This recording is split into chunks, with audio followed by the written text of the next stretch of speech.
You're listening to The Authenticity Show, where you get to eavesdrop on great conversations about health, creativity, and the quest for excellence. Your hosts are Carlos Casados and Satch Purcell. Our guest today is Wes Lucus. Wes Lucus is a success coach to entrepreneurs, a trainer, and a speaker. And he's also a hypnotherapist and an NLP practitioner.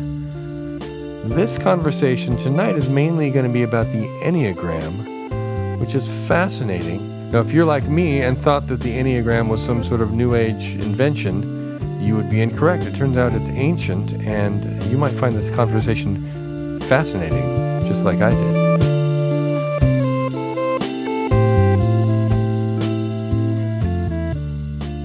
Good evening, Satch. Good evening, Carlos. Good evening, Wes. Good evening, Carlos. Hey, Wes. Hey, All right. Satch. Welcome. We have our buddy here. Yeah. So I thought before we began, why don't we begin with a cheers, a little toast.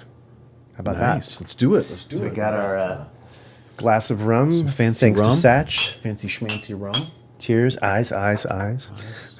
Cheers. To our health All right. as we drink something poisonous. Sweet poison. Yeah. Smooth. So smooth. Proves how strong we are. Yeah. Right. How smooth we are. And Yeah. smooth, We yeah. pack a punch. Toughens up my liver every time. Yeah, that's right. That's right. It's a stress test. It is. It Indeed. is. Yeah. Well, you know what? I asked Wes to be a part of our podcast today, namely because I've been following Wes's creations over the last few years. He's been busy making courses and writing things and engaging, and I actually took one or two of those classes myself. And so I was just thinking that it would be really awesome to get him here and talk about what he does and his area of expertise or areas of expertise. And thank you for being so kind as to show up and actually be here, not ghosting us, tonight. I was very much tempted to say yes and then not talk to you ever again. We would have had to just pretend, and then we would have in post put some kind of like a cartoon character in there, in that position. But You can always fix it in post. we now have the real deal. Yeah. with It would us. have been our first interview with the Invisible Man. Yeah, it would. Could ask all the same questions, really. Yeah. Yeah. I mean, really, I'm not sure that the answers would be anywhere near as good as they're going to be tonight, though. I know. And I'm going into this, Carlos has kind of explained a little bit to me about what it is that you do. But I really feel like I am coming into this with basically no prior knowledge. So I get to be the clueless guy who just asks honest questions as we go along and tries to find out. Cool. Exactly. I'm so glad you said that because I kind of feel the same way about this. Okay. All right. So I'm fascinated now. Yeah. All right. So how I'm do the we only- start talking about this? I'm the only non-virgin in this room. Is that what it's That's pretty much. You're the only one who knows what's going on. Gotcha. Yeah. But, liquor's involved. So. Oh, so that won't last very long then, will it? So Wes, we've known each other for what, like maybe 6 years, something like that? Oh, longer than that. Probably like 8. Okay, yeah.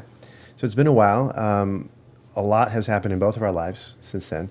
But we actually met through some of the personal growth training and seminars and things like that.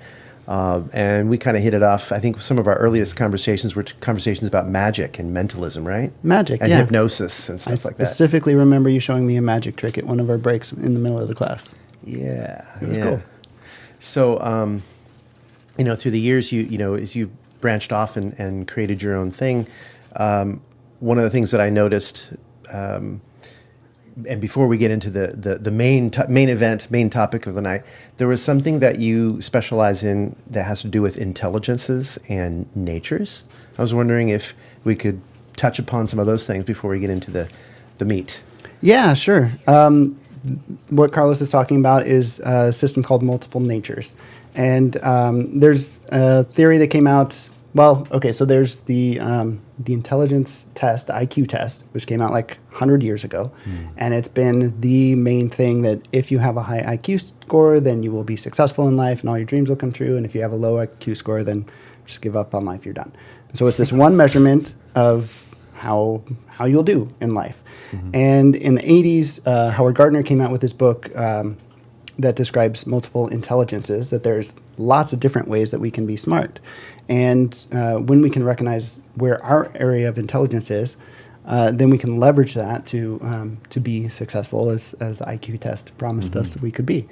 And we don't have to try to be smart in the ways that are just not our area of intelligence. So schools will measure intelligence as far as like linguistics, how well you're using language, and maybe like logical, how well you're doing like problem solving and mathematical. And so you got 2 areas of intelligence measured there. But if you have a high like interpersonal intelligence of how to deal with other people and understand that, high physical intelligence of how to use your body, any of the other intelligences, it's not going to be recognized in the school. So then you'll end up feeling like you can't be successful in life because you're not getting the grades there that are being measured. So when you recognize your areas of intelligence, then that helps you to define your direction and where to put your energy so that you get the biggest bang for your buck. Now, with your intelligence, there are lots of ways that we can use our intelligence. So that's where multiple natures comes in.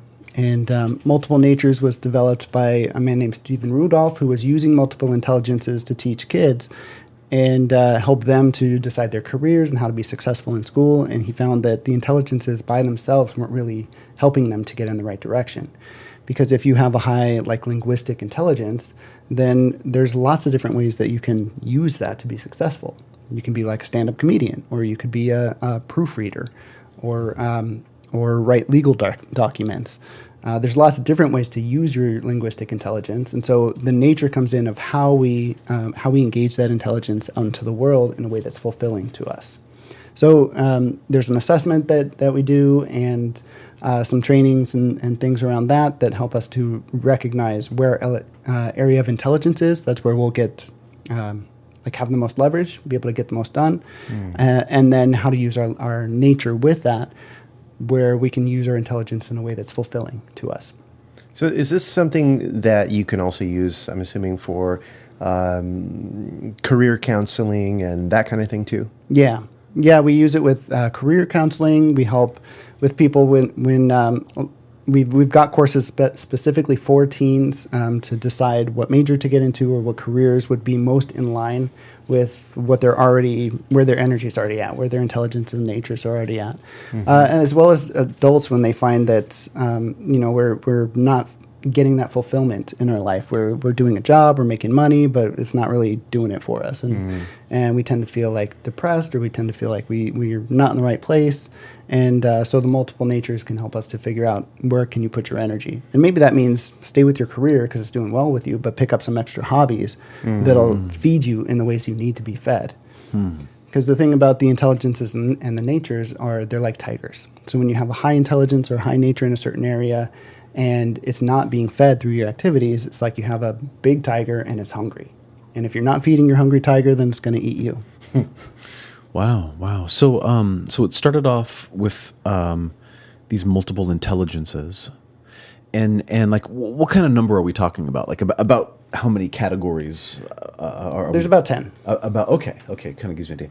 And so then the multiple natures is taking that farther, and so is it kind of similar in that there's just is it groupings? Yeah. So there's about 9 natures. 9 natures. So, okay. So like I use the example of the linguistic intelligence of how we use words and language. Yeah. And so we may use that with an entertaining nature. That would be more like the stand-up comedian. Or we could use that in more of a protective nature, which is more like making sure that the words are how they should be, like a grammar Nazi or a proofreader kind of thing.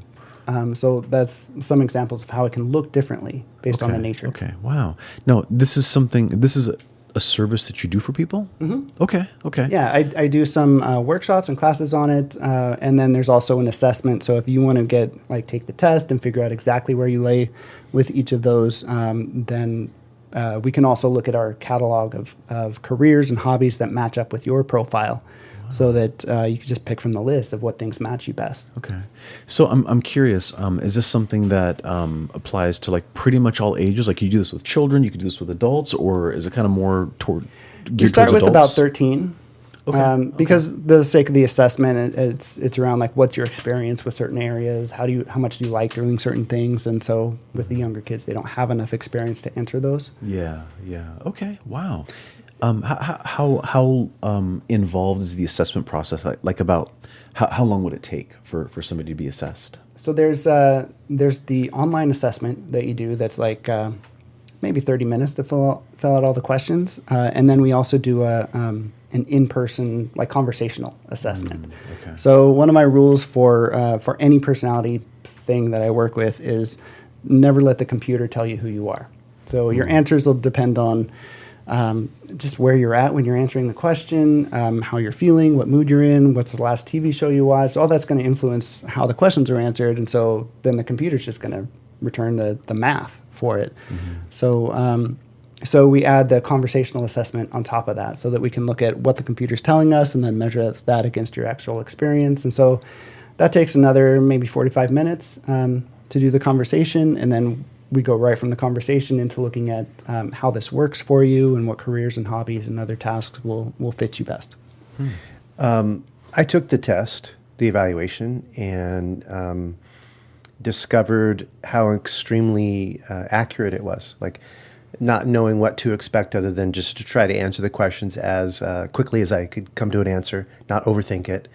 And by the end, when you went through the results with me and you talked about explaining each category and what was meant by the questions and various things.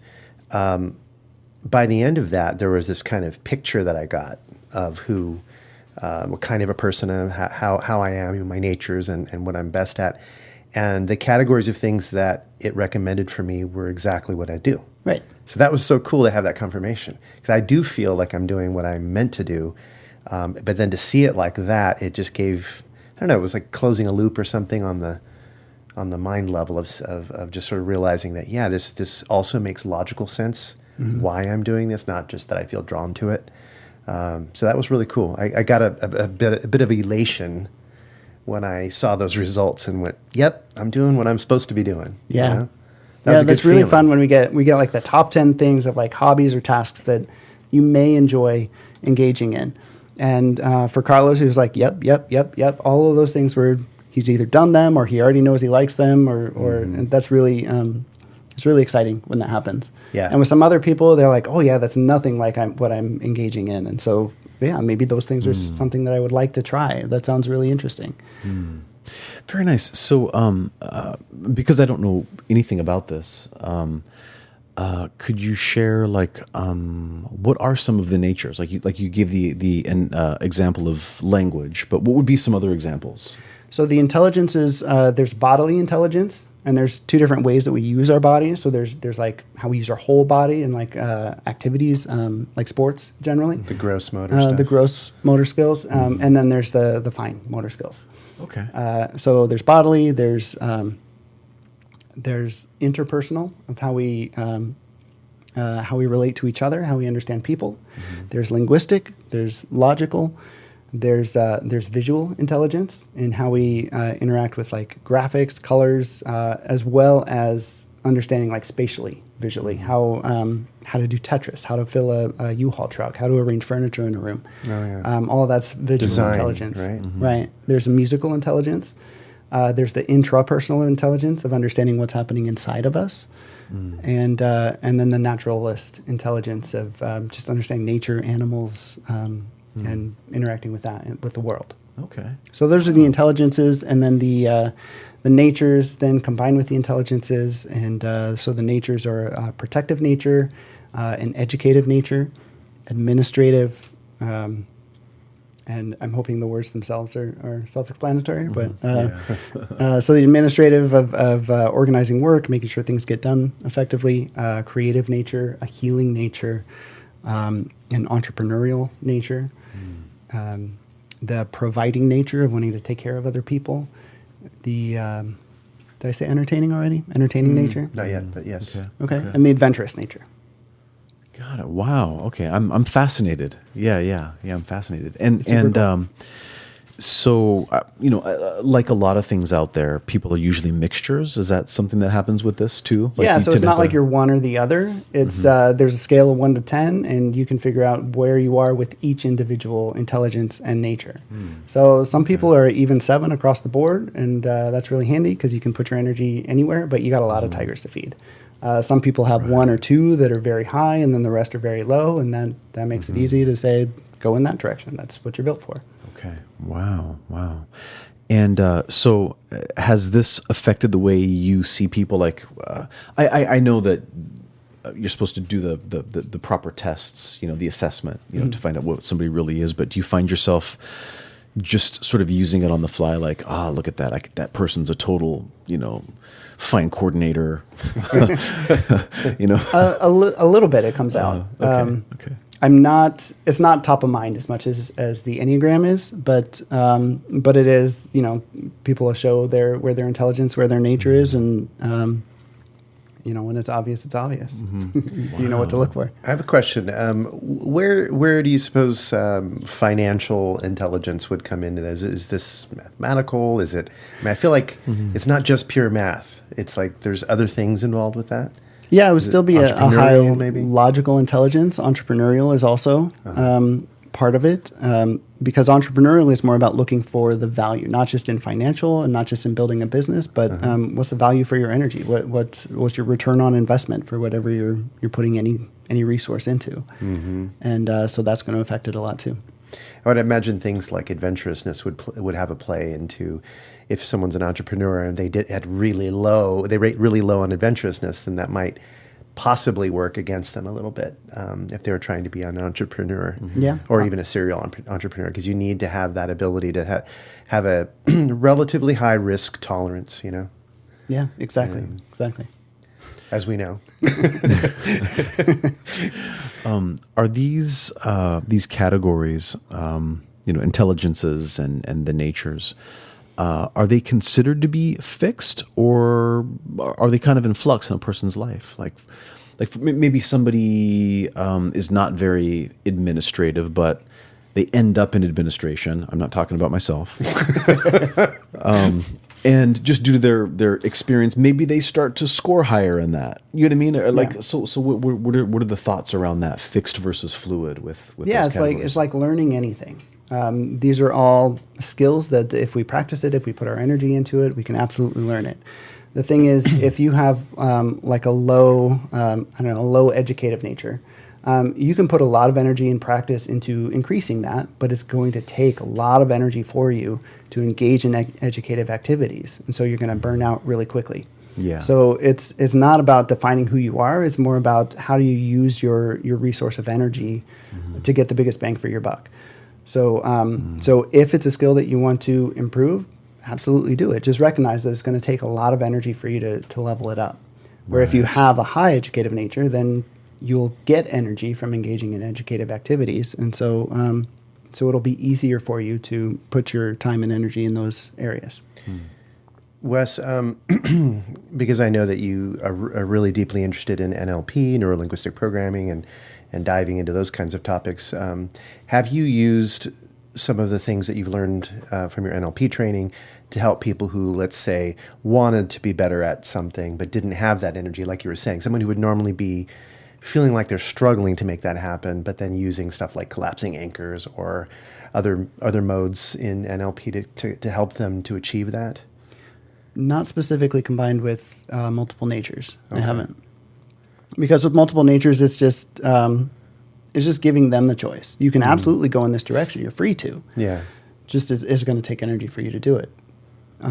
So then I leave the choice to them. So multiple natures hasn't really been a lot for me around creating change for my clients. It's more about creating awareness so that you can make decisions.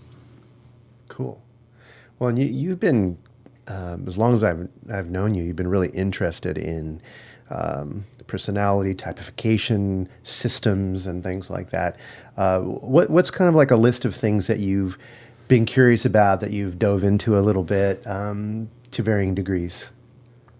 A list of things, or specifically around personality? Well, no, I'm curious because this is been a thing that I've seen, that you dive into things like MBTI and I think DISC and stuff like that. I don't know anything about DISC really, but I'm just kind of curious.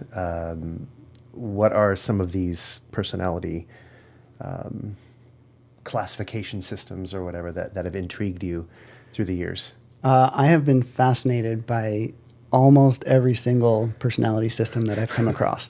So I got started with astrology, and that was the start of just discovering that there's a language to identify different types of people and help me to figure out how to navigate that. And then I learned about DISC, and that was fascinating. I dove deep into that. Myers-Briggs, got deep into that. What else? Fascination Advantage is kind of a newer one that I've started looking at, which looks really intriguing, and I want to get deeper into that. And Enneagram has been endlessly fascinating. The more I learn about it, the more I want to learn. So that's where most of my attention is right now. The only one that I haven't really gotten anything out of was the Strengths Finder, which I guess some people say is good for teams and stuff, but it turned me off in a lot of ways. Well, and there's Spiral. There's Spiral Dynamics. Spiral too, Dynamics yeah, and Spiral Somatics, yeah. Yeah, that was, I really enjoyed just thinking of that and starting to incorporate how Spiral interacts with Enneagram. And yeah, that's a good one too. I like that one. Neat. Really neat. If only we had unlimited time and resources. Right? Oh, gosh. Yeah. Man. So thank you for all that. When did you first get interested in the Enneagram? And if you could maybe share a little bit about, like, how would someone who knows nothing about it start to understand what we're talking about here? You could talk directly to me. I'll just talk directly to you. Don't know what we're talking about. Yeah. When did I start to get interested in it? I think I started hearing about it on like some kind of podcast or interviews or books or something like that. Maybe like 7 years ago. Wow. And, new personality model, and I was already studying all the personality models that I could find, so dug into that. And now it's a lot of things. It's very deep, and it can go in a lot of different ways. I've heard someone say that if there's any truth that is not explained by the Enneagram, then you don't understand the Enneagram. So that is not a belief that I've really incorporated into myself yet. I don't have that level of understanding, but still, there's a lot to it. The way most people use it these days is more of a personality typing system. So the Enneagram is represented by kind of a star shape with 9 points on it, and so that identifies 9 different types of people. And my brain just stopped working. So you were just explaining it, like, just so people can understand what it is, because I have some. You have a lot, and he has none, and probably a lot of the people who are watching and listening just haven't even heard the word before. So, right, okay. Anything you can do to kind of start the road, we'll walk it together. Cool. All right. So the Enneagram is different from other personality models in that it's not just it doesn't just describe like this is the box that you're in. It's more along the lines of we're all trying to get to the same place of like health and wholeness and completeness as a person. And the 9 types are where our starting point is. So we're all trying to get to the same place. We all have a good idea of what health is, what virtue is, what truth is. And we're all moving in that direction, but we're starting from a different place. So in starting from that place, we have different challenges, different fears, different things that we're grasping for in our life. And so the Enneagram helps define that as a personality type, but also beyond just describing who you are, how you operate, what your path is to growth. So an easy way to think of it is, in movies, there's billions of different movies out there, but really there's only like 7 stories being told, and they're just being told over and over with different characters and in different time frames, but it's basically the same character story, right? And there's some movies out there that aren't following one of those stories, but those tend to not be as satisfying. Like we get a kick out of like the novelty of it, but it doesn't fit with the stories that we're trying to tell. It reminds me of Jurassic Park when it came out. I had a friend who went to see Jurassic Park, and he saw the original. The original, yeah, the first one. He saw the Wayne Knight character. He played Newman in Seinfeld, and so he's this overweight guy, glasses, working on computers, and as soon as that guy comes out in the movie, my friend says, "That guy's gonna die." And my friend, who was also kind of overweight, wore glasses. He was familiar with the body type and the stereotype in the movies. He knows how these guys play out in the movies, especially in those days. So, so it's like there's those things that they just happen over and over again. And if you're paying attention, you can just see that, oh, this is the story that we're telling. So we don't have to figure out all of the different variables, really. We just know, oh, this is the story. This is the path. That's the fat guy with the glasses. He's going to die. It's just right. And it's not dissatisfying. It would actually maybe be dissatisfying if he didn't die at the end, right? Yeah. Star Trek and being the security guy with the red shirt that gets beamed down to the planet. He's not coming back. Right. Exactly. Exactly. Yeah. Right? That's just the story. So with people, we've got 9 different stories, and there's billions of different variations of that. We're all unique in our own special way, but we're all telling one of the 9 stories to ourselves. We're all trying to identify ourselves by one of those 9 stories. And that's really helpful when you can just figure out, oh, this is my story. That means this is my challenge. This is where I need to grow. This is where I need to push myself when it looks scary. This is the ridiculous thing that I beat myself up for being afraid of, but I need to push through it anyways. So it's really helpful to articulate that. So one, we can define ourselves. We can start to have compassion for each other, because I don't know what it's like to be you with all of your struggles, but I know what it's like for my struggles. And I know that we're all dealing with the same thing. So so it helps to build a compassion, and it also helps to give us a language. So if I know your type, if I know where you're coming from or what story you're telling, I know how to talk to you. I know what you're looking for. I know how to relate to you and build rapport with you. And I don't have to ask a whole lot of questions to get to that. Or I would imagine the questions that you do ask would be so much more, targeted. Yeah. Wow. So it's sort of like the idea of archetypes, right? There are these like human archetypes, and so the Enneagram is just to make sure I got it. It's basically it's storytelling archetypes and how they apply to each individual. And is it like a mix of them, or so you said there's 9 points on the star, so it's basically 9 different types that you're dealing with? Okay. Wow. And so each point, if you think of each point representing some essential, ultimately universally good quality. So we want all of those, and all of those exist in us in some level. But what happens is just through our childhood, through our assumptions that we make about life, what we think of ourselves and the people around us, we start to lean on one of those and overvalue that and devalue some of the others. And so because of that, we become imbalanced. And so then we start to believe some things that ultimately aren't really true, but it seems really true to us, even to the point of life or death. So we protect it. Okay. So I can run through the 9 points, if that would be helpful. Yeah, I'd love. I don't want to hear overload that. you with a whole lot No, of... that's great. It's be useful. This is the kind of show we dive into things. So All right, cool. Let's go swimming. Yeah. So so the Enneagram, each point is it's just a number. We just use the number. So it's not a hierarchy. It's just points around the star. Point 1 is ultimately is the desire for goodness, for things to be the way they should be. It's lovely. It's great. But when that becomes overvalued and we become imbalanced with that, then we think that, first of all, I know how things should be, and it's not this. So, like, I'm here to fix God's mistakes kind of thing. So there's an overemphasis on making sure that things are correct, sometimes to the point of perfectionism. And that leads to a lot of resentment, because I'm putting in all of this work to make things as they should be.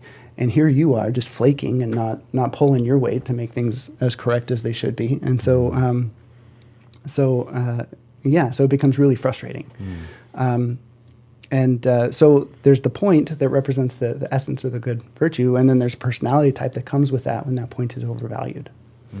And then there's point 2, which desires a connection, which wants, it's paying attention to needs, and in some ways, need is the language of love. So we attend to each other's needs, we attend to our own needs, and that's how we connect and we show love.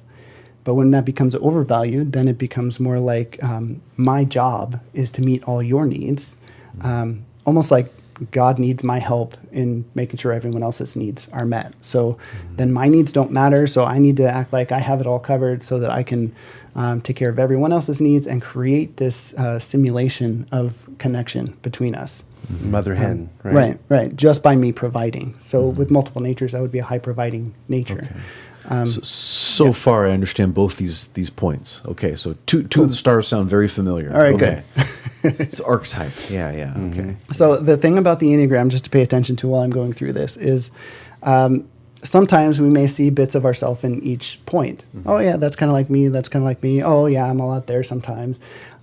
But often when I'm describing someone's like their main imbalance or their point, their personality type, then it's like someone's been reading your diary. Then it's like, oh, no one's supposed to know that about me. And it starts to create this feeling of vulnerability. So if I, create that feeling or anything, just that's part of the deal. That just might mean that that's your type. If we start to blush or something, okay. Yeah. Get uncomfortable in our chair. Yeah. Okay. Then that's probably what that means. Yeah. Got it. Okay. So that's a common experience. That's not a universal experience, but it's common. Okay, so next is point 3. Point 3 wants like glory, value. It wants excellence, right? Those are beautiful things. When that becomes overvalued, then it's more like my only value in life is what I can accomplish, is the great things that I can achieve, or at least that I can look successful, that I can appear like I'm doing well to the people around me. And that I need the external validation from others to recognize how successful I am. Otherwise, I'm worthless, and what's the point of living? For threes, it's a lot of hard work. It's a lot of running from failure, and so it can be exhausting, and it can lead to a lot of like self-deceit and deceit of others around them. Because if I'm not actually successful, well, I'll just put up this image that I look successful. So if 2 people came to my class, I'll tell you 50 people came because that feels more true to me. And metaphorically, it's kind of what's happening. So, so we'll find a way for it to make sense. Yeah. Okay. Yeah. Fudge the facts. Right. Yeah. So point 4 is about our uniqueness. It's about the significance of the individual. And again, so it's about depth and meaning. It's beautiful things. And when that becomes out of balance, then it's that I am so unique that no one else can even get me. So now I'm excluded because of my uniqueness. So I desperately want to be included in the group. I want to be included with everyone else.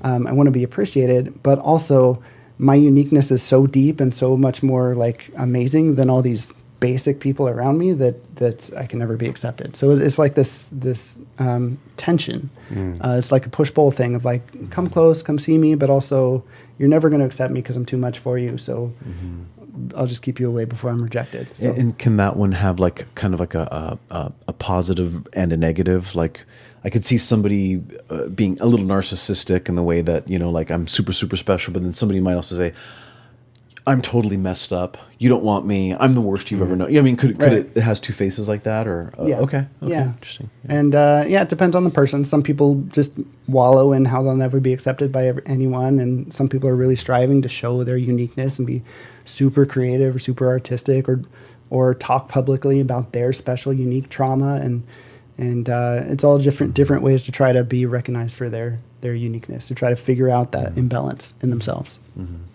But at the heart of it is a deep envy and a melancholy that's common in 4s. The type 5s are about knowing, ultimately about omniscience, about wanting to know all the things, because there's so many cool things to know all about. And again, it's a beautiful thing. But when that becomes our imbalance, then knowing is the only thing that matters. So once I understand something, then I'm done. I don't have to act it out. If I understand how people work, great. That doesn't mean I actually have to have conversations or interact with people, because I already got it. I understand it. Okay. Yeah. So it becomes an overemphasis on the head, and the heart and the body tend to not follow along with that. They're just kind of there to make sure that the head can keep thinking its thoughts. And it can lead to an isolation, that because you don't really need to engage. Once you understand it, then your things aren't getting done, your dreams aren't being accomplished, and you're the armchair adventurer. Right, armchair adventurer. You never actually leave your armchair. Yeah, and one day I'll get there, but at least you can say it down, you can make your plans to get there, and then once the plan's written out, cool, I've done it. It's like, what's the point of even going? Sure. Right. So a lot gets missed out for 5s when that's the main imbalance. Okay. For 6s, the desires for, it's also a knowing, but it's more of a knowing what to do, a knowing how to operate. And when that becomes the main imbalance, then it's almost like you can't trust your own thoughts because there's so many questions that you can ask about what to do and how to operate. It becomes an overemphasis on what could go wrong, and often leads to a constant worry because there's always things that could go wrong, and there's always what if questions that you can ask. And the more questions that you ask to try to solve that problem, the more questions you figure out need to be asked before you can feel satisfied. So 6s especially tend to get analysis paralysis, that they can't act, they can't move until they've answered all the questions, and it becomes very stressful. So anxiety is common for 6s especially. I mean, any type can experience anxiety, but it's especially common with 6s.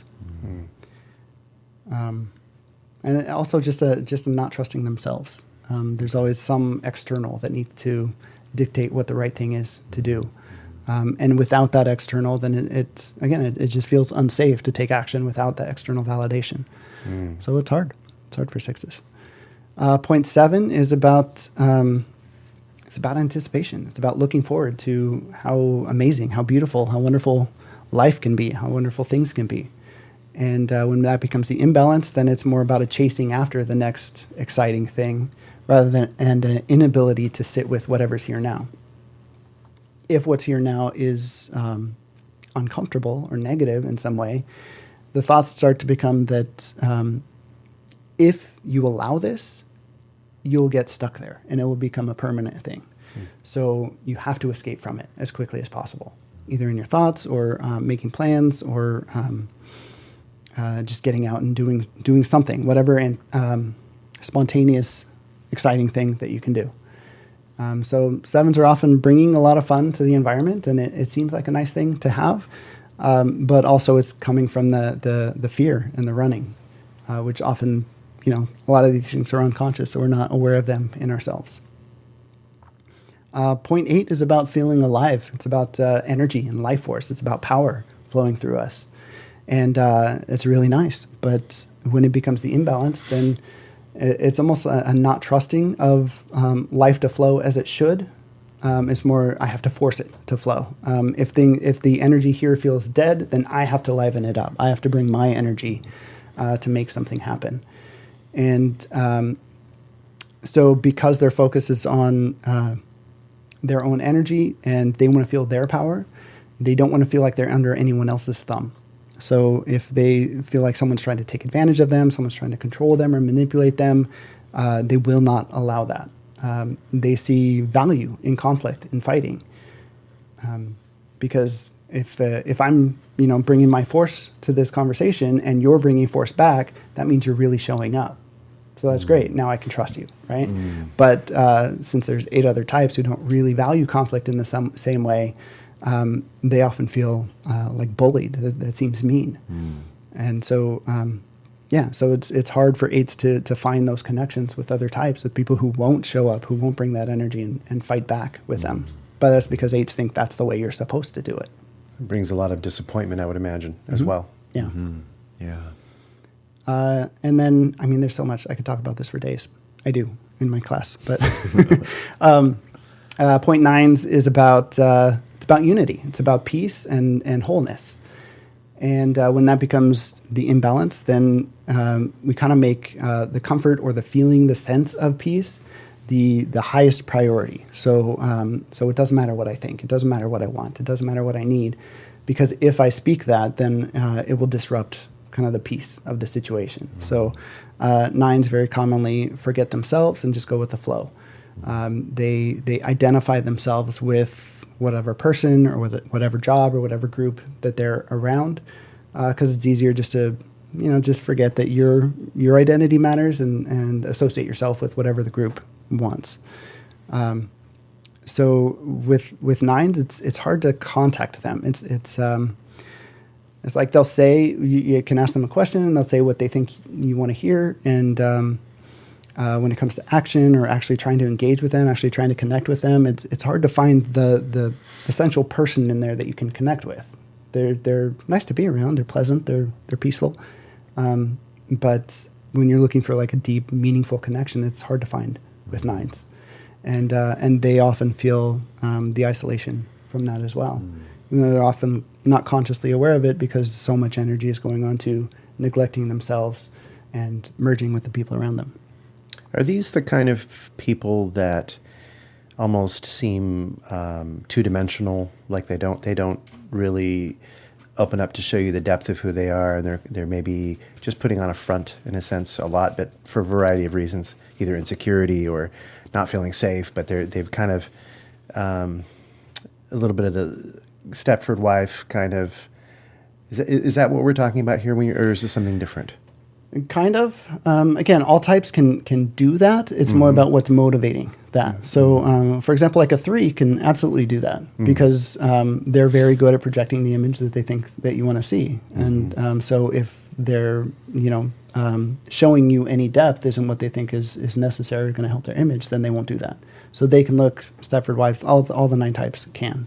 But it's more of a motivation of the 9s are really, truly just neglecting themselves and just kind of like physically showing up without bringing their heart or their mind into it too much. Okay.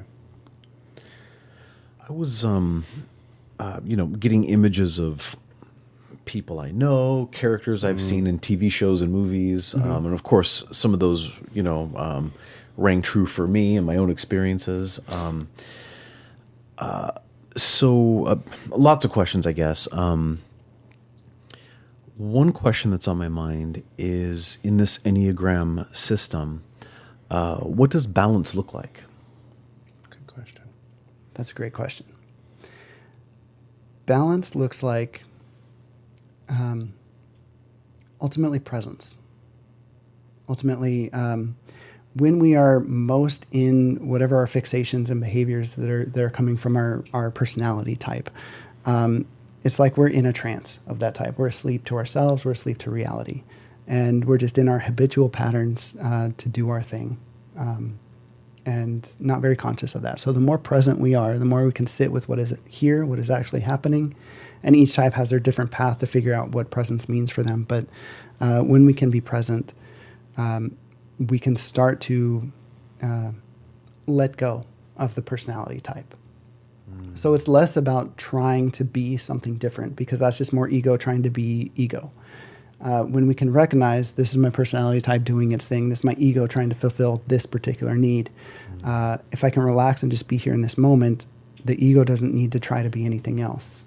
It's almost like waking up from a dream. I remember this dream I had where I was like on this quest. I had to find all of these things. Like it felt very important, and it felt like it was like days that I was on this quest. But I woke up from it and I was like, oh, well, just walk away from it. Just, okay, I guess it didn't mean anything. Yeah, right? Thank God I don't have to find that right. thing I was There's this searching one for more all statue night. that I could never find, but I don't have to worry about it anymore. That's great. The blue rose And so of Cairo. it's more like that. It's not it's not like identifying your strengths and weaknesses and trying to fix that. It's more just recognizing this is the ego doing the ego's thing. I can wake up from that at any minute and just be here. And when I'm here, then I'm not doing my ego thing. Which I want to name what is happening here because it's such a thing. Yeah. How often we forget ourselves, how often we go to sleep. When I was describing the 9 types to you, I was unconscious. Like I woke up when you asked me what presence or what balance looks like.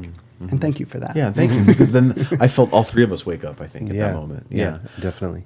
I had a question I was going to ask, and I forgot.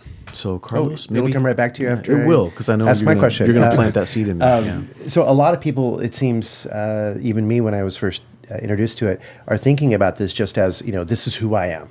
Like I'm going to take this test and it's going to tell me what I am, and that's it. Like it's fixed. And then also what you said about, the ego still being an ego when it's just trying to fix itself, that kind of thing.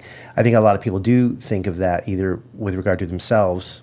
I need to fix this about me because I'm this number or that number, or that person's this number and they need to fix themselves because they've got that problem. So anyway, I'm just glad you said that. How do you get people to reinvest that attention that they were spending or maybe wasting on that and reinvest it on this, what sounds like a philosophical self-development program? Yeah, it can be. It depends on where the person is at, how aware they are of themselves.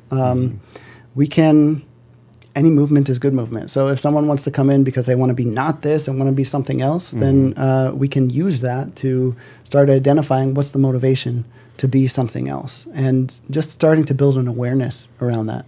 Step one is awareness. So if we can just start to name what's there, then we can start to recognize how often that thing comes up. And once we can name how often that thing comes up, then we can start to recognize, is that really serving you or is that keeping you stuck in those same old patterns?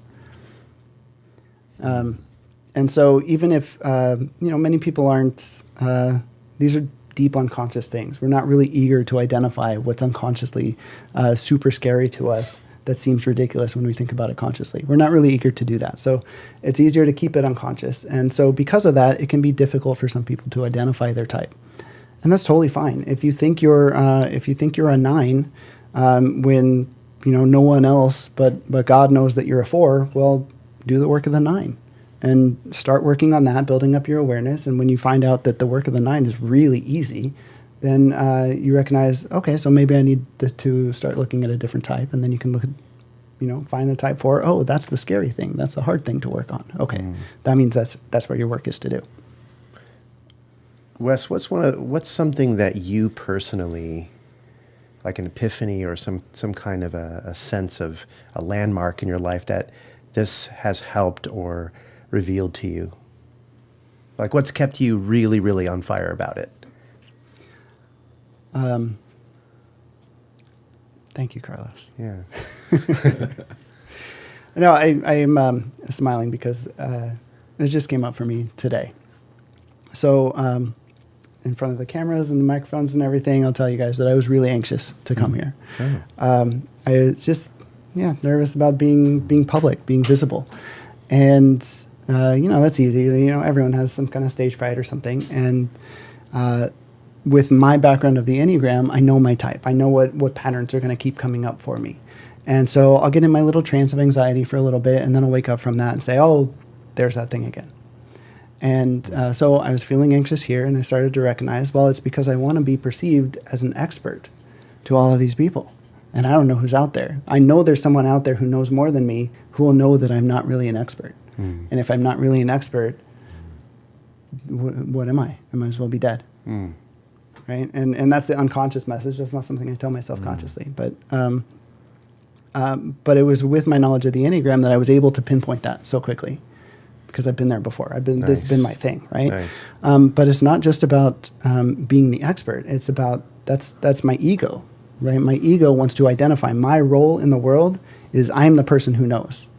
And so if I am ever in a position where I might be perceived as not the person who knows, that's a big hit to my ego, right? And so I went, like, once that realization came, I went from feeling anxious to laughing at myself. Oh, how silly. There's that thing again. My ego wanting to be the important thing here.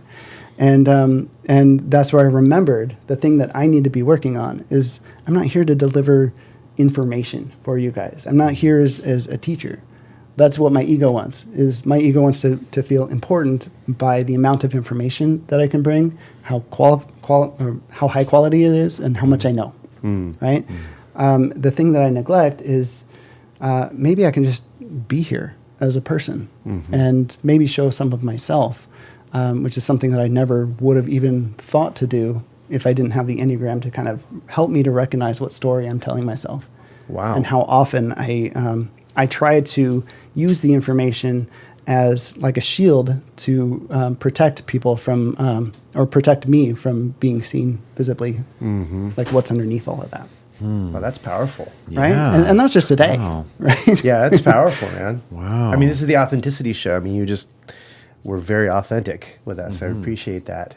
And it's interesting because how much we as we know, you learn so much from just being present and having a conversation and Yeah. being curious. Yeah. That alone is the it spawns such incredible insights and questions and epiphanies, just that alone. Yeah, definitely. So that's what we always aim for, that when we try to have this conversation. I don't know that we always achieve it, but we aim to try to get that moment where it feels like something changes in the room and we feel like we're connecting. And it usually happens when we get back to the core of what we're supposed to be doing, which is just to have a real conversation, and we're just letting people eavesdrop. That's it. Yeah. Right. So this is no performance. This is just us. Really, we're just literally having a conversation. We could get rid of these microphones, and but we're just gonna leave them here because here they are. Right. These guys did all this hard work to get them all set up. Too much effort to and move them everything. now. Yeah, I know. We're already here.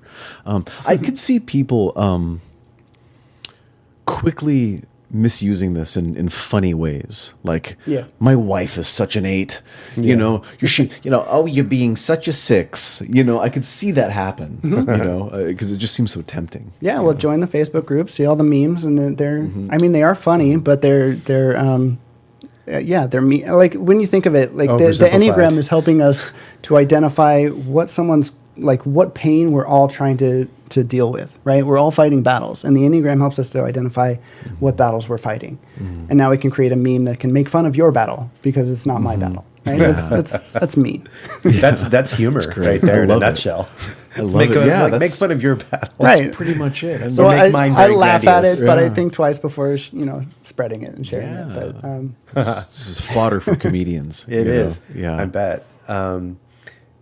Do you know of any, speaking of comedians, who are really huge fans of the Enneagram that try to use that in their humor at all? Have you ever heard of that? Because it seems like there'd be a lot to explore there for a stand-up comedian.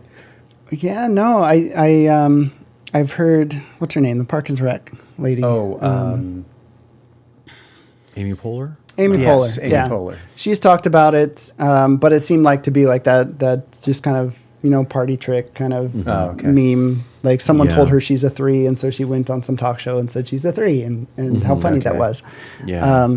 So I know that stuff like that's come out. I haven't heard anyone really talk about it. I ask you partly because of what he said, but also because of what we were saying before the show started, which was we were talking about the German Netflix show Dark, and how you said that the writers or the producers were very influenced by the Enneagram and were incorporating concepts from the Enneagram consciously into the writing. Is that correct? Yeah. I don't recall the name.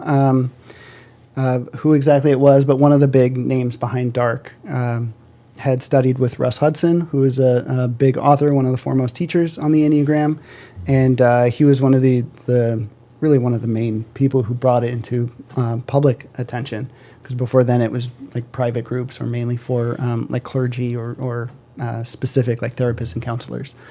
And so Russ Hudson, and through his training, he connected with Teacher of Dark, and so I haven't seen a lot of the show to really say how that works, but I've heard Russ Hudson say that this person took classes with him and knows the Enneagram and uses it in her work. So I enjoyed the series very much and would recommend it. I'm looking forward to it. I'm planning on it too. Yeah, I haven't seen it yet. So where does all this come from? The Enneagram, what area of the world is it, and do we have any idea where the hell it came from? It's a lot of sources mixing together. So the Enneagram itself, it's a 9-pointed star. That goes back to like before Christ. Like it's been around. The number 9 has been of high significance. I think in the Odyssey, they talk specifically about making sacrifices of like 9 groups of 9 bulls, or I don't remember. It's been a while since I've read it. But anyway, the number 9's been around for a long time as some kind of spiritual or magical significance, as well as other numbers that are incorporated into the Enneagram, the number 1, the number 3, the number 7. We could spend days just talking about all the ways that they show up in whatever kind of religious system or mythology that we want to talk about. And so there's been some kinds of teachings around that, and so like spiritually, it I don't know. It comes from lots of places. So Gurdjieff came from Russia and started teaching maybe 100 years ago or a little earlier. and incorporated some of the Enneagram in his teachings, but it wasn't specifically like Enneagram teachings. He was teaching more awareness, more presence, more how to remember yourself. And it was later through his students and students of them that started to see how all of this, and he was the one that said that any truth can be explained from the Enneagram. So his students started to see how all of this fits into the model of the Enneagram. So he was influenced by that, and he created his system of self-development or whatever it was he was doing. Right. Do you have any knowledge of whether or not he intentionally infused it with Enneagram teachings? Was he veiling it on purpose because he didn't want to share? Or do you know anything about that part? I mean, he did a lot of veiling on purpose because he didn't want to share and allowing his students to discover the mystery. He talked about the shape, the symbol itself that we still use in our teachings today. He didn't really talk about it in terms of a typology. He didn't talk about personality. He did recognize people as being different, and he would name people as what kind of idiot you are. Which the 9 idiots. Yeah. Or you could see in some of the things that he said that he'd be standing next to a person and say, I know I see you here, but I don't sense that you're here at all. And now in today's language with typology, he was standing next to a 9. That's what it's like to stand next to a 9. Okay, cool. But he didn't use that kind of typology in his teaching. So it came through Oscar Ichazo started to create a typology around it. He identified a lot of ways that the Enneagram and sets of 9 fit into that. So he started to name a typology, and then Claudio Naranjo started to develop that a little bit more and bring more teachings on that and write about it. So from Naranjo then went to a lot of clergy and Russ Hudson and Don Riso learned from him, as well as a lot of other current Enneagram authors and teachers. Has it integrated at all into Sufism, or is Sufism one of the sources of Enneagram stuff, or do we even know? They say that it has some roots in Sufism and whatever they call Desert Fathers, which hasn't been identified. So, there's been some dubious teachers along the way, too, that have been known to make stuff up to make it sound more interesting. And so we don't really know where exactly all the lineage comes from. Okay. So do we have to watch out for who are those sly foxes? Right. Can you think of any of those names that we should... Oh, the sly foxes? Yeah, the ones that we should avoid. That'll throw us off. No. Okay. All right. Well, I'll just be aware. No, I mean, it's more about, like any really religious system, it's not so much about what they say the truth is or what they say it came from. It's more about try it on, see what works. And so that's why the Enneagram teachings are still evolving, still developing. And any new psychology model that comes out, whether it's like object relations or neurotic needs or... names are escaping me right now. Karen Horney and Gestalt theory. Fritz Perls? Fritz Perls, yeah. They have, their information has been incorporated into the Enneagram teachings and fit very nicely with the different types. But it's, their teachings have been relatively recent, according to all this. So it's more about just trying it on, seeing how it fits, and then recognizing, oh, wow, this all works really nicely together. It sounds like it has some, sort of ancient roots, but that most of the main body of the most usable form has been within the last 50, 60 years. Does that sound about right? Yeah, that's about right. Okay. Huh. Yeah, I'm getting images of yin and yang and the 5 elements and how you could apply that to kind of all sorts of things in life. Yeah. But it's kind of a little mysterious and where exactly it came from. Which makes it kind of funner. I think it's fun. I love that you said funner. Funner. I've been arguing specifically said that funner. funner should be in the dictionary. It is. Yeah. Like stupider. Stupider. Yeah. Funner. Stupider. Totally makes sense.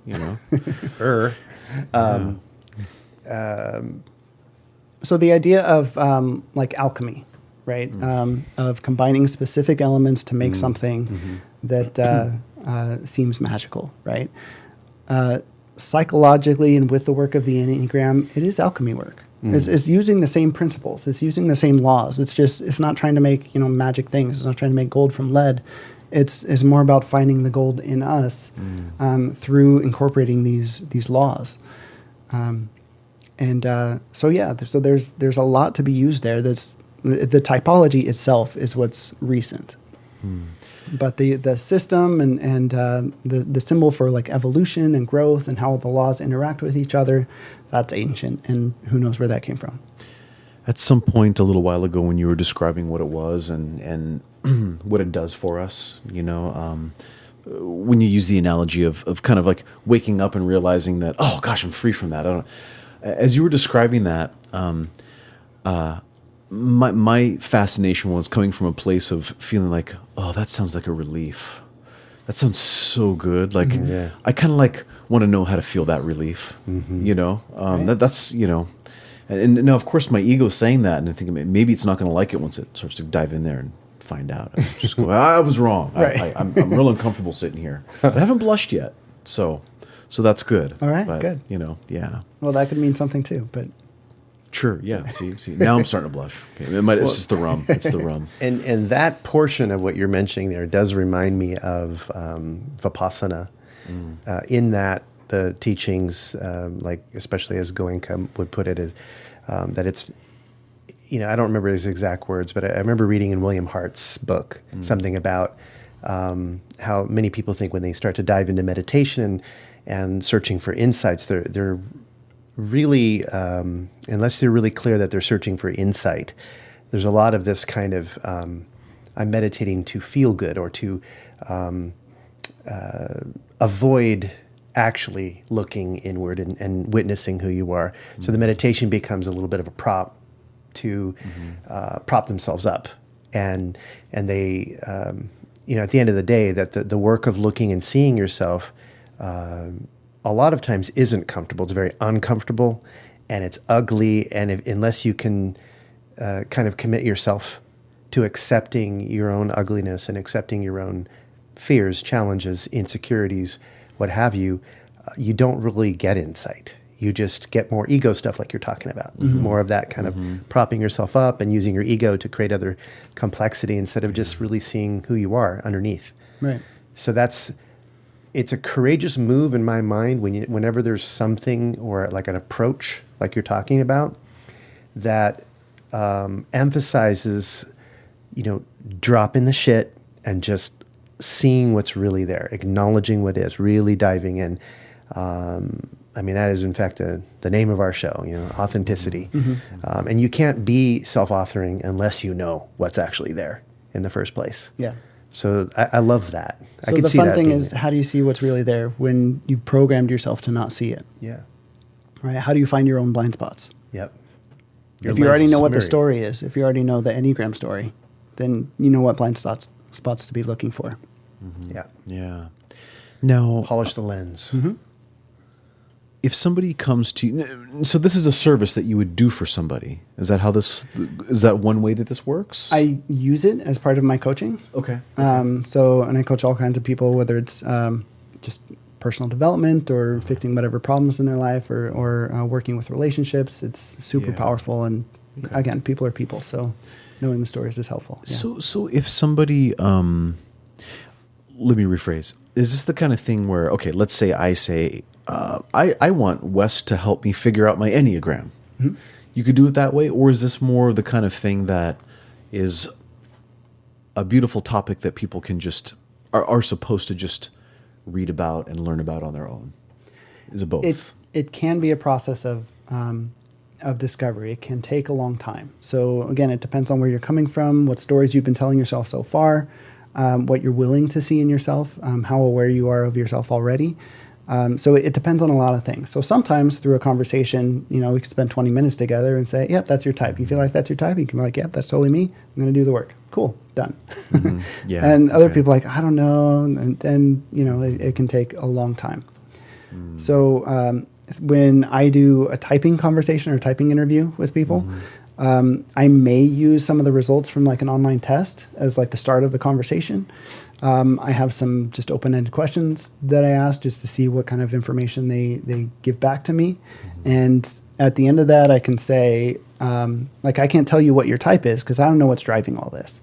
But I can say what I'm hearing is it sounds like you may be A, B, or C. And so I would recommend for you, try doing the work on A and see what that feels like. And read up on A, B, and C, see what feels like someone's been reading your diary, and that might mean something for you. Right. Okay, nice. But it can take some more digging at the end of that conversation. Okay. So it's not the kind of thing where like you sit down and like there's a formal assessment that you do and it spits out a number. Is it? I'm sure there is some of that. Pay a lot for a test like that, but at the end of it, you're having a computer tell you who you are. So right. If you're not, if you're not paying attention to yourself, if you're not being aware and present to what's going on in you, then the computer's answers are just a start of a conversation. Yeah. Like, what are some good sources out there? Like, what are some? Are there some books? Well, you do courses, right? Maybe you could talk about how does a person learn about this stuff? How could people could take your course? People could pick up a book. What are some resources that are out there? Well, you could go to my website, forgeenneagram.com. Forgeenneagram.com. Okay. And we could probably add a link in the show notes or something. Something like that. Yeah. Okay. Cool. Something like that. There. So on my website, I have a foundations course that runs through the 9 types and some of the basics to understand how they navigate together, how to interact with different types. And so that's a good starter course. And then I have a live course that I do coaching with the Enneagram, which I'll be teaching starting March next year. Cool. So for coaches, therapists, counselors, how to serve your clients in the way that they really need to be served. So if somebody comes to you and says, I don't know, I need to be more motivated and be more successful, maybe you can do all the work to help them be more motivated and be successful, and maybe you're just helping them do their ego thing and do the thing that's really not healthy for them. So if you know Enneagram, then you can use their motivation to help them to get what they really need and really serve them in a sustainable way. So I'm excited to be teaching that. That'll be a certification course that I'm doing. So that starts in March. Nice. So that's on the website as well as a free typing link that I have, which my free typing, it's just really, I love doing it. It's for fun for me. So you answer some of the open-ended questions and then hit submit, and then I'll just respond back with an email saying, this is what I'm hearing, look into this. It seems like these patterns are here. And, hopefully it's the start of a good conversation. So that's on my website. There's books by Russ Hudson and Don Risso are some of the originals that are very good information and very useful today. Are they good as primers or more as you've gotten into it a little bit? Both. Both. Yeah. So I mean, they get very deep, but they've got, you don't have to read it, front to back, page by page. You can skip to the, read the summary part and then skip to the next summary part. And so lots of good information in those. Nice. There's a variety of books with different opinions on what's good and what's not, but pretty universally everyone agrees that Russ Hudson and Don Risso are always good. Did they write The Wisdom of the Enneagram? Yes. That okay? Cool. Yeah, and personality types, and they have several. Excellent. Here's a question. The word Enneagram, where does that come from? What does that mean? Oh, it's a stupid basic word. Ennea means 9, and gram means like shape or star pattern. A ninogram. So it's a starish pattern with 9 shape. points. Yeah. A ninograph. Yeah. Okay. Ninograph. Yeah. Okay. I did the same thing you did. It's gone. Yeah. Our questions are hanging out together somewhere. They are. Yeah. They are. They'll knock on the door, and then we'll get there. But the good thing is we get to come up with different questions. That's true. Yeah, that's true. So we've got to come up with one now, which is there's a lot of pressure, right? I'm waiting. A lot of pressure. I know. No, so am I. Yeah. I have heard here and there stories about like Enneagram typification being very useful in people becoming persuasive, like in situations where, like, let's say an FBI agent, an NSA agent, a CIA agent might get training in something like Enneagram and begin to sort of use that system to help them facilitate rapid rapport and things like that. Have you heard stories about like this too? I haven't heard specific stories about organizations using it like that, but I mean, it's obvious. Yeah. Anything that you know about a person quickly and easily to build rapport. Yeah, absolutely. Well, and I think like that's still thinking about it in that very, I almost want to say Western linear kind of mindset where, this has to, start from the beginning here, work to the end, and then that's it. right? Right. And it sounds a little bit like the way you're emphasizing your understanding of the Enneagram. It's almost like you kind of jump in the middle somewhere, and then you figure out where everything goes. It's like you go into the deep end, kind of, because it sounds like you're respecting that there's a lot of depth and a lot of layers, and you can't really just start at step 1 and work your way linearly to step 10. Doesn't Right. really quite work, or step 9 in this case. But is that true? Yeah. Well, it's like if you you need some imaging done on your body, like at the hospital, right? Yeah. Depending on what the issue is, maybe you need an X-ray, maybe you need an MRI, maybe you need a mammogram, right? The different imaging things, they'll give you different quality of images and show you different things. But if you got a broken leg, then maybe you don't need a full like MRI, right? Maybe an X-ray will be fine, right? And so if I know your Enneagram type, there's a lot that I know about how you operate, what your preferences are, how to communicate with you, where your obstacles are going to be. There's a lot I know. How to make you blush. How to make you blush, yeah. How to read your diary. Or if it's possible for you to blush. Yeah, exactly. But, if I want to build rapport with you, the Enneagram will tell me that. But if all I want to do is have a tool that helps me to build rapport quickly and easily, the Enneagram is a lot to just get to that quick end. So if you're familiar with the bank system, BANK, it's like different sets of values, 4 sets of values. You put them in order of priority, and it's not that difficult to identify what someone's like top 2 values will be with only 4 to choose from. Right. So if I know you're a B, really easy to build rapport with you just based on that. And so there's other models that'll help you to get there a lot quicker and easier. But yeah, the Enneagram absolutely can do it. But it sounds like it's more geared toward a lifelong approach to doing, soul alchemy. Yeah. In a sense, converting Soul alchemy, I like soul that. alchemy, right? like getting down to what your true nature is, and using the principles of alchemy to harmonize the opposites in you. Yeah, well, in the work I do with coaching and working with individuals, the thing that I love is when people learn to wake up like I've learned to wake up. And so the Enneagram is a huge tool, and really the only one. I haven't seen Myers-Briggs or DISC or anything else really do that. So, so the Enneagram's been a huge tool in making that so much more effective. So for a vocational thing, yeah, it's super effective for me. And then personally, because I love studying people and it's just my own fascination. Yeah, I love digging in. This is the one that gets endlessly deep. I feel like I got to the bottom of Myers-Briggs. I probably didn't. That's probably arrogant to say, but I feel like I got there. With all the other things, I feel like I got enough. I got it. With Enneagram, I'm deep into it, and still endlessly fascinated at what else is there to learn. That's promising and scary. Right? So you don't have to get in as deep as I have, but so it's useful anyway. Still playing a little bit in the shallow end, I admit, but I wanted to just play a quick game, which I'm sure you will excel at. Yay. It's easy I like games. for you, I'm sure. You went through the types, and what I would like to ask is, when I call out a number, if you could just think of 3 words and that makes sense to you. Okay. To encapsulate that number. Only 3 words. Only 3 words. Okay. Okay. So 1. What are the 3 words one. that could sum it up for you? Structure, right, and good. Structure, right, and good. Okay. 2. Nice. Care. Need. Nice, care, and need. 3. I will win.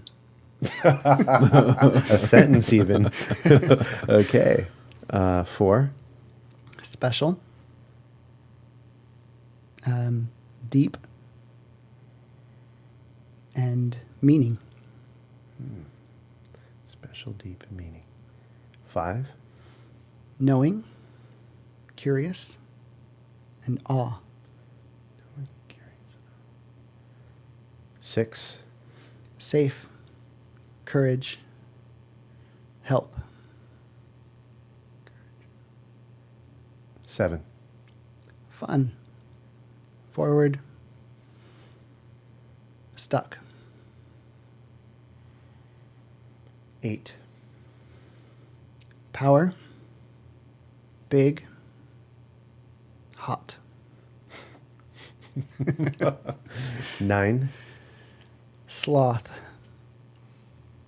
Peace. Flow. Okay, now when you add all those numbers together, I'm just kidding. 27. Okay, and when I first got kind of like peeling just the first layer of looking at what Enneagram was all about, they had these catch words that were kind of like, this is what 7 is. Mm-hmm. Could you go over the most common word, or if there's a word that maybe that's equally common, you could mention both words. So go back. Yeah. So from each one. type's been giving like a name. Yeah. That can be helpful. So one is known as the reformer. Mm-hmm.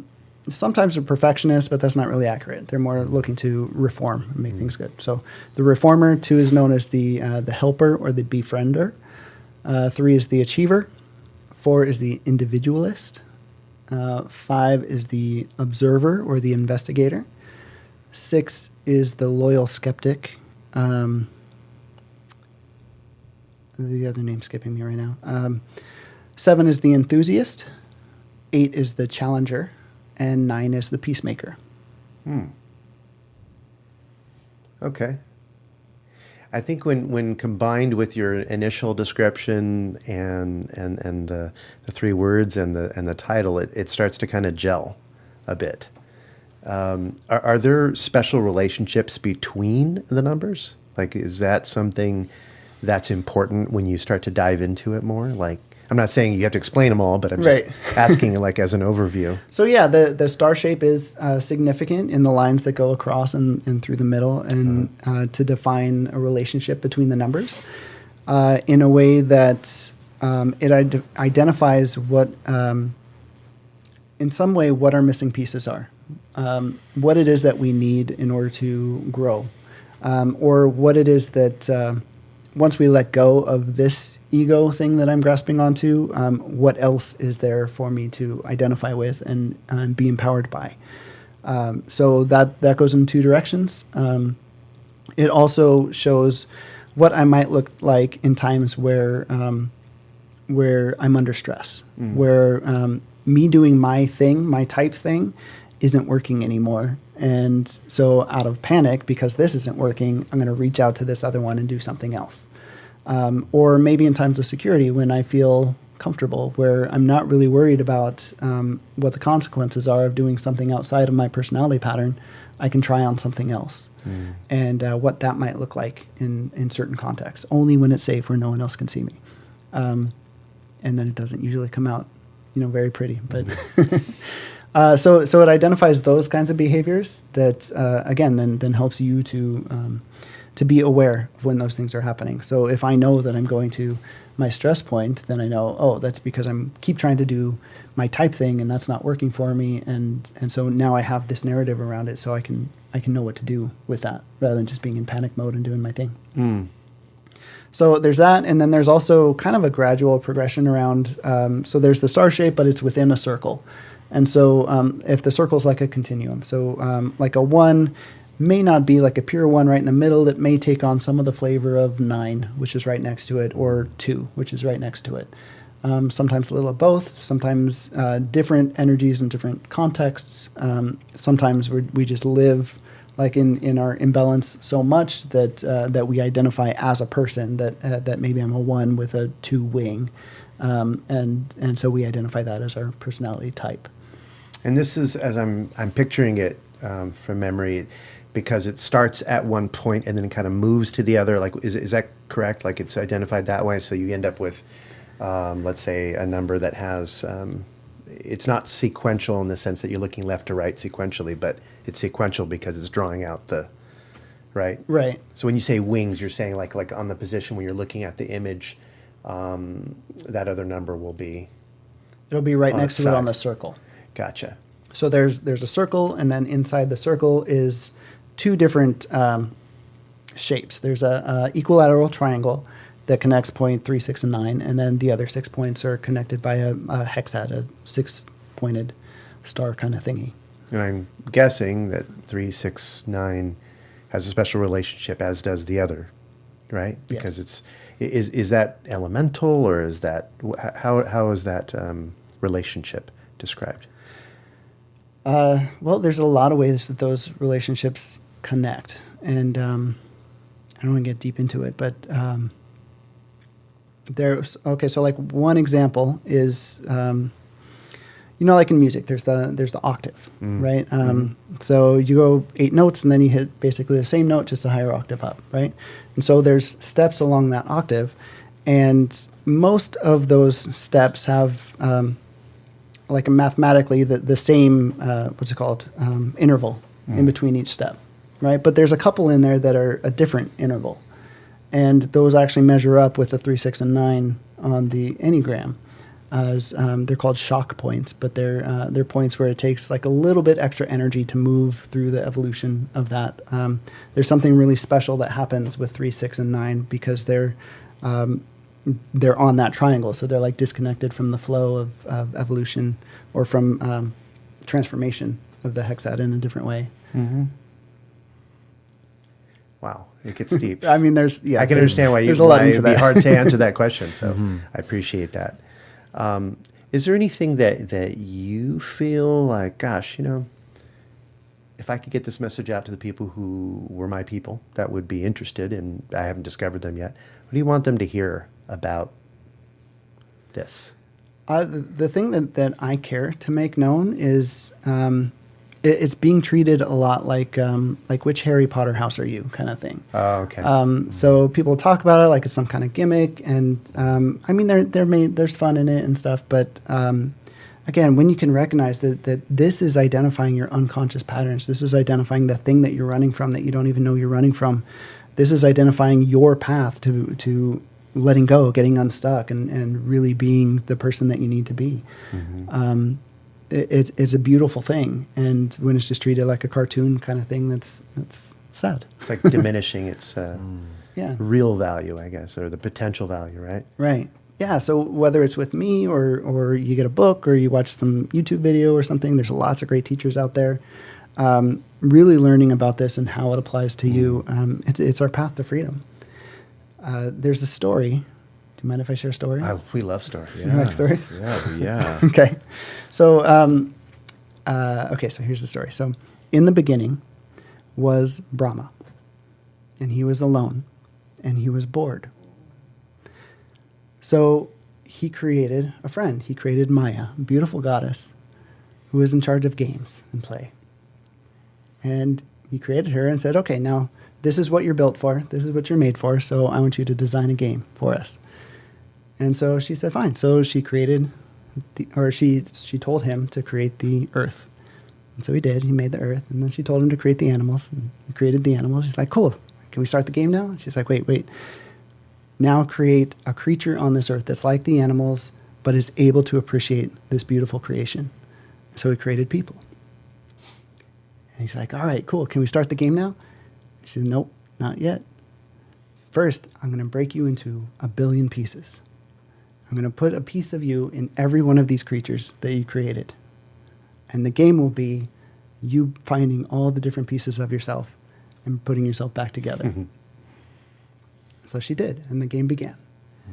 And that is us. And that is in us, that our job is to find the essence, to find the, whatever you want to call it, find God in us or whatever it is, to find that in us, to put ourselves back together as this whole organization that we were built to be in the first place.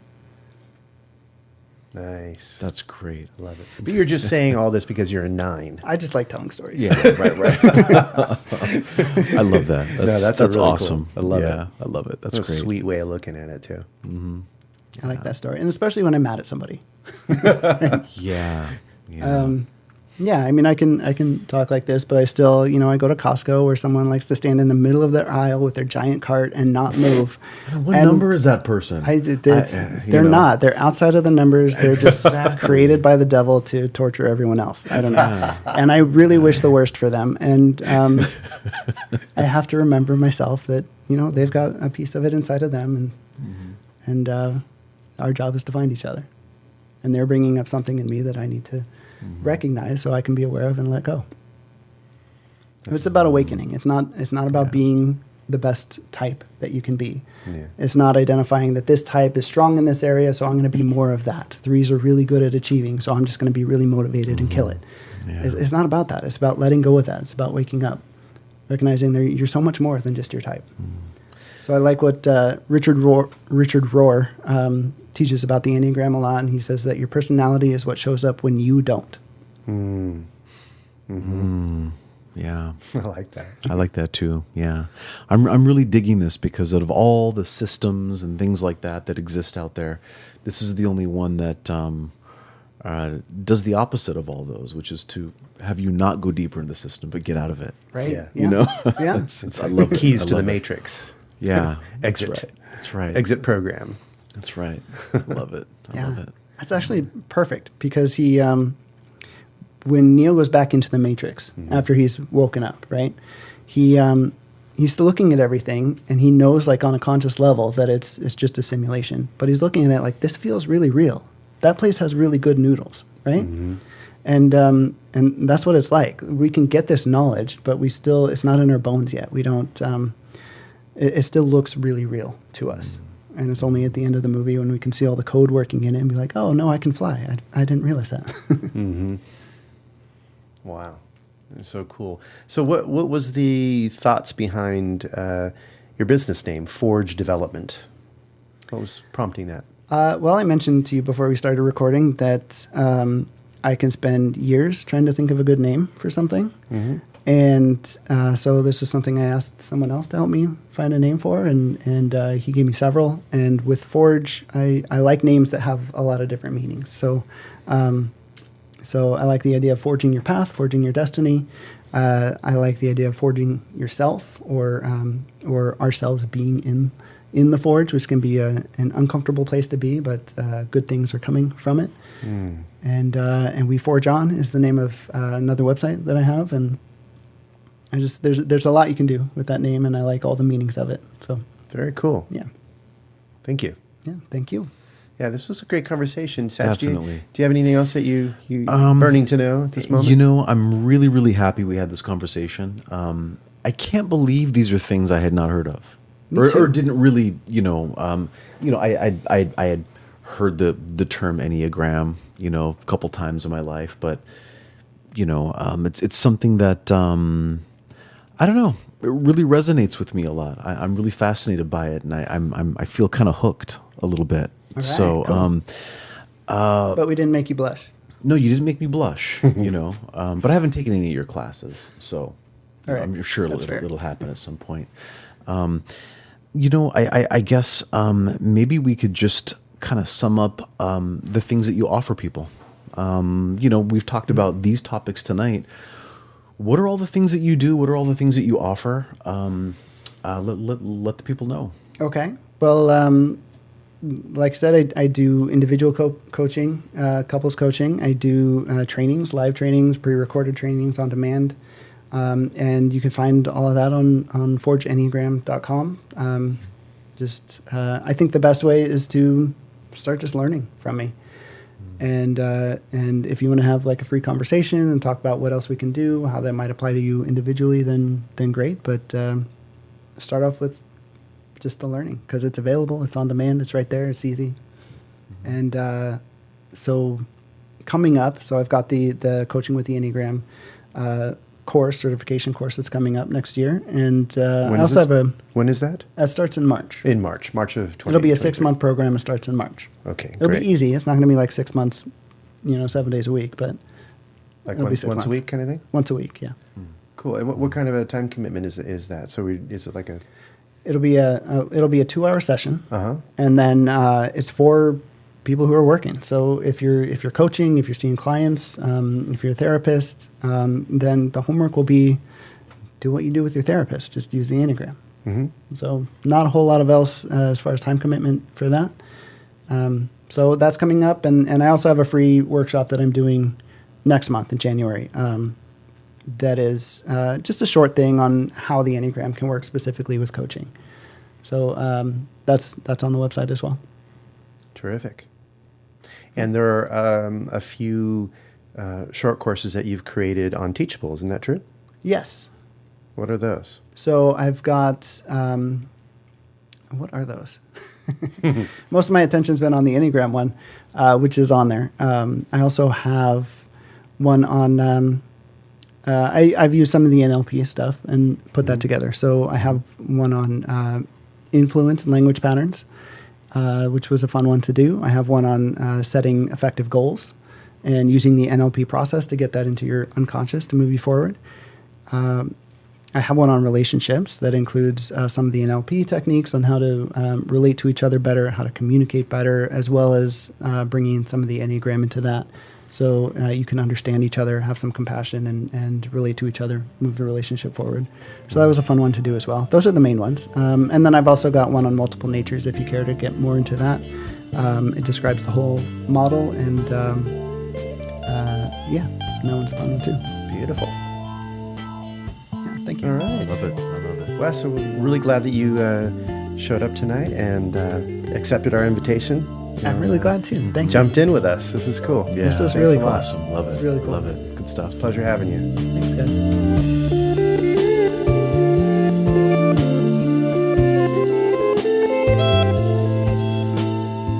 You've been listening to The Authenticity Show with your hosts, Carlos Casados and Satch Purcell. Special thanks to our guest, Wes Lucus. If you'd like to get in touch with Wes, you can find him at his website at weslucus.com. You can also find him on social media, and you can look him up under Forge Personal Development. You can also contact us here at The Authenticity Show if you need to, anytime. Thanks for listening. My name is Oliver Althoen. I produce the show. I also wrote our theme song, which you're listening to right now. Please remember to subscribe to The Authenticity Show wherever you get your podcasts, and you can find our website at authenticityshow.com. Thanks for listening. Have an authentic day.